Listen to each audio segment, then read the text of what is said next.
Now if you take a look at the index view, if you expand this, at the very end we have a button to continue. This is of a type submit and we are in a form. Do not worry, right now we are not posting anything, but I added a button here. So in that case, if we go to the cart controller, we must have a post action method for index. So we'll create that post action method, HTTP post, validate anti-forgery token, and we'll also give it an action name. We'll call it index, and then we can change this to index post.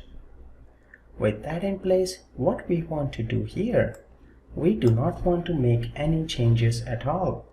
All we want to do is, let's say we just want to redirect to a new action method, and we'll call that action method summary. So we'll call it a name of, and we'll pass summary.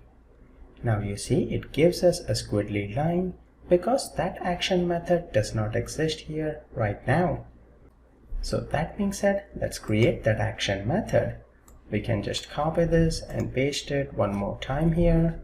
We don't need anything for post right now. We'll call this as summary. When it goes to the summary page, we want to display them the name, email, and phone number of the user when they registered. So for that, we first need to find out the ID of the logged in user. How do you get that? There are multiple ways to do that. First is by using claims identity, and here we'll use the claims identity and we'll access the user.identity.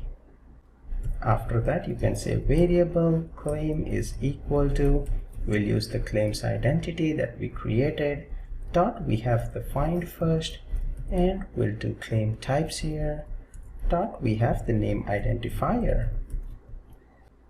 Then this claim object will be populated if a user has logged in. If a user has not logged in, claim will be null here.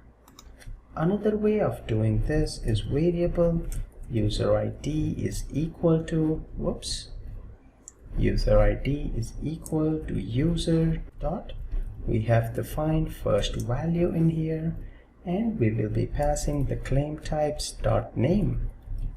That will also retrieve us the user ID. I'll leave both the methods for you so you can play around. That being said, we need the shopping cart here. So we'll go up to our index and I'll copy the shopping cart that we have along with the product in cart and product list. Let me copy that and we'll paste it in our summary.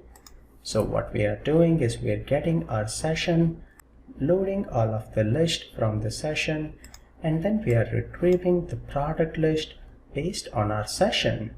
Now for this particular view, we created a view model which is product user view model.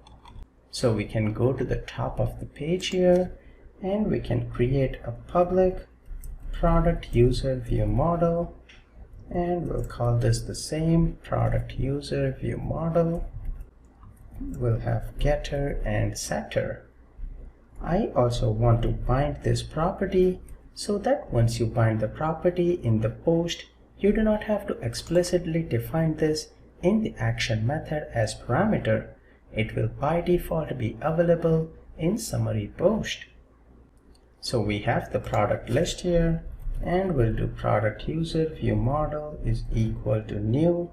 We'll create a new product user view model, and we'll assign application user is equal to underscore db dot application user dot, we can say first or default. We want to retrieve it based on the ID. So we'll say u goes to u dot id is equal to ID will be inside claims dot value. So with the claim object that we have, if we access the value, that should have the ID of the logged in user. So we have loaded our product user view model and we'll return back to the view. We'll return back to the view with our model, which is product user view model. So with this, we have completed the getAction method for summary. It is very close to the getAction method that we had for index, but here we are using a view model and we need the ID of the logged in user to retrieve all of the details about that user.